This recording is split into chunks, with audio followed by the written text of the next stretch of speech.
என்னில் தேவ வல்லமை வெளிப்பட நான் என்ன செய்ய வேண்டும்? சங்கீதம் 106:8. அவர் தமது வல்லமையை வெளிப்படுத்தும்படி தம்முடைய நாமத்து நிமித்தம் அவர்களை ரட்சித்தார். எவ்வளவோ முயற்சி செய்தும் சொத்துக்கள் எல்லாவற்றையும் விற்றும் பெரும்பாடு நீங்காத அந்த ஸ்திரீ கடைசியாக தன் எல்லா விதமான விசுவாசத்தையும் ஒன்று திரட்டி அவர் வஸ்திரத்தை தொட்டாலாவது சுகமாவேன் என்று சொல்லி நம்பி தொட்டாள். உடனே அவரிடமிருந்து வல்லமை புறப்பட்டு வந்து அவளை ரட்சித்து சுகப்படுத்தியது. எவ்வளவு முயற்சி பண்ணாலும் செலவு செய்தாலும் எல்லாமே வேஸ்ட். அவர் நம்ம ரட்சித்ததற்கு ஒரே காரணம் அவர் வல்லமை நம்மில் விளங்கத்தானே. அதற்குரிய விசுவாசத்தை நாம் ஏற்படுத்திக் கொண்டு தேவனை நெருங்கும் போது அவர் நம்மை ரட்சித்து அவருடைய வல்லமை நம் மூலம் வெளிப்படுத்துவாருங்க.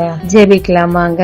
தேவரீர் நீர் என்னை ரட்சித்ததற்கு நன்றி. என் மூலம் உம் வல்லமை வெளிப்படத்தக்கதாக போதிய விசுவாசத்தை எனக்கு தாரும். இயேசு மூலம் பிதாவே, ஆமென். இயேசு கிறிஸ்துவின் நாமத்தில் இந்த நாளில் உங்களை ஆசீர்வதிக்கும் ஜீசஸ் விஷன்.